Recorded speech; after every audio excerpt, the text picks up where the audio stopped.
Alright, today we're going to do a painting of a glacier. So I want to do probably Antarctica, so we'll see, because it'll have like the ocean, so it'll have a nice contrast ocean, snow, and sky, although they're really similar colors, so I might need to add like a sailboat or something in there to kind of contrast, so we'll see how it goes.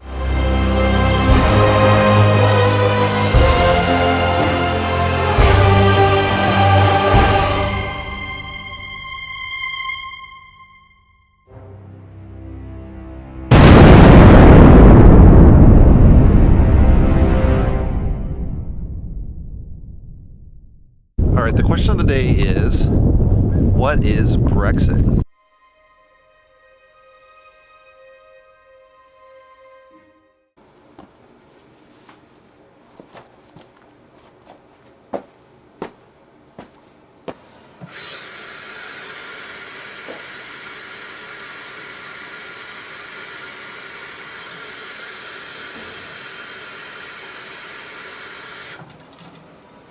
Alright, let's run through the colors. Titanium white, Mars black, pearly red, quin magenta, burnt umber, raw sienna, raw umber, ultramarine blue, phthalo blue, primary yellow, phthalo green. Let's get this party started.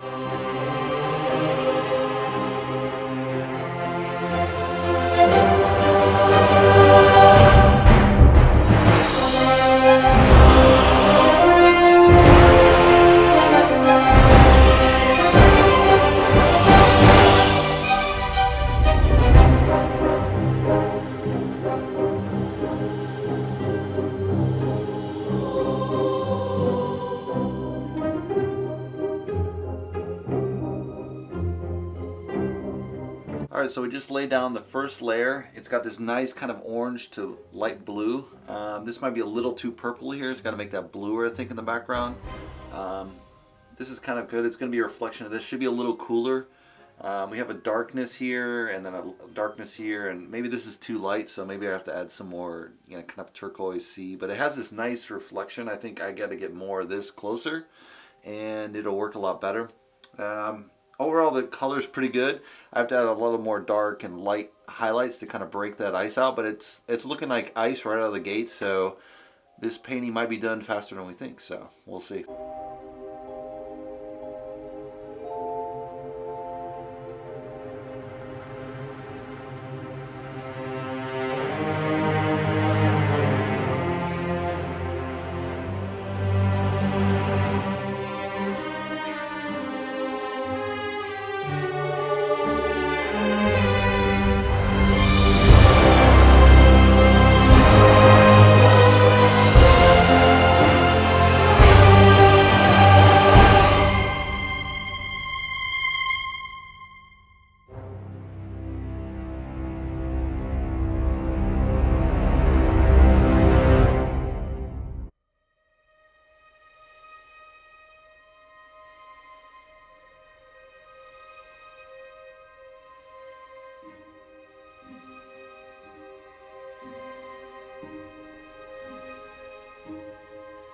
So Brexit's a combination of Britain exit, so they're exiting the EU.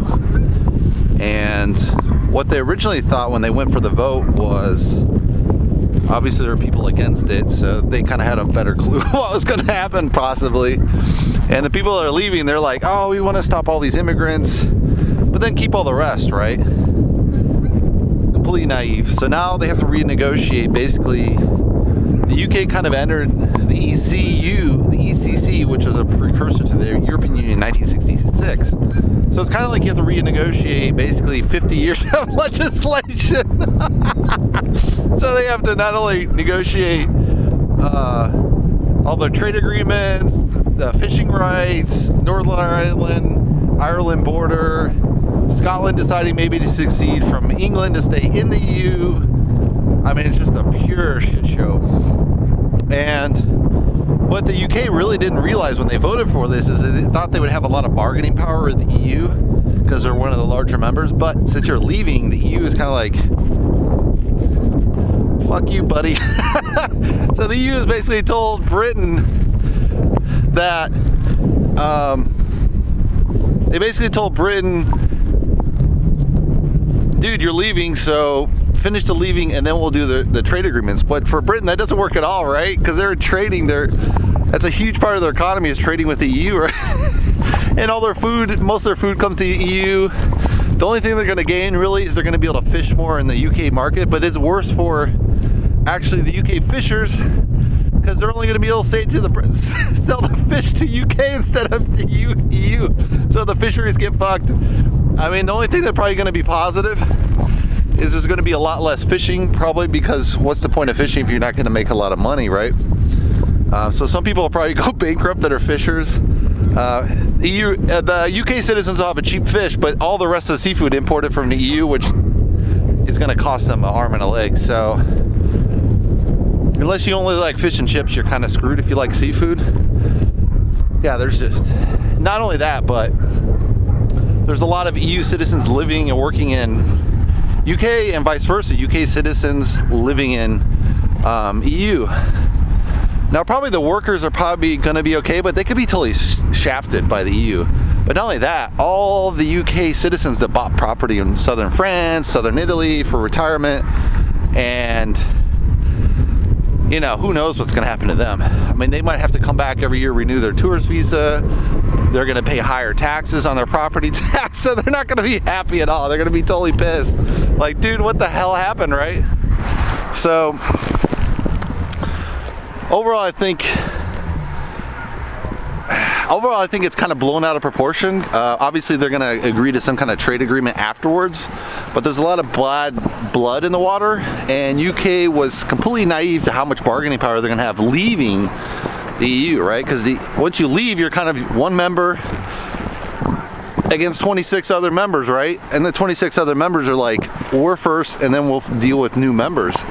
And then after that, it's exiting members, right? So they're at the bottom of the list, even though they're a huge power player, you know, being like one of the major players within the EU. Now they're going to be this just shafted thing.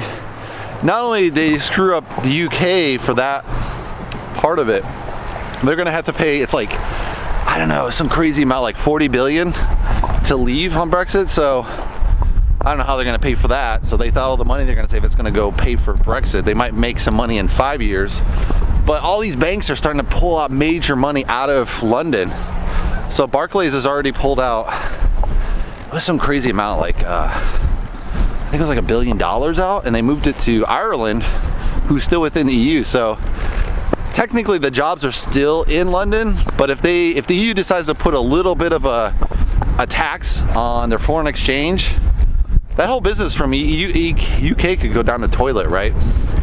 So probably, I'm not sure there what's going to happen, but could be a shit show totally, dude. If they lose all the banking jobs, that's like probably 20% of British jobs. I don't know. They're the banking financial center of the whole of Europe, right?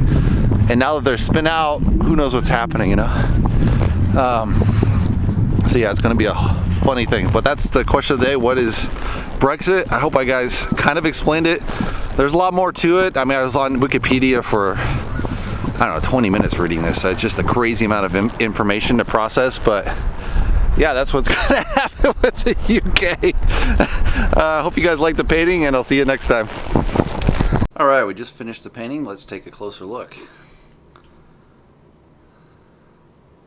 So it has this nice orange sunset. I outlined the glacier. It's not really there, but I just wanted to kind of differentiate a little bit between the ice, the water, and the sky. It may not need that. It had a really nice edge as is, but I just wanted to kind of add that. It's not as white as in the photo, but I had kind of the water is really icy white. So I had that, and it does look like ice, at least. I like it. I think it looks pretty good. I added a little bit edge, so in the photo there's not really the edge of the glacier, so I added that. I think that's kind of missing. I brought the orange sunset a little bit closer down to this horizon, so you would get a nice break with the glacier a lot better. Since it does have that orange and blue, so it's basically balanced. I could add like maybe a red sailboat in the very corner, maybe to kind of triangulate that, but I think it's fine as is. I could put the love boat sinking or something.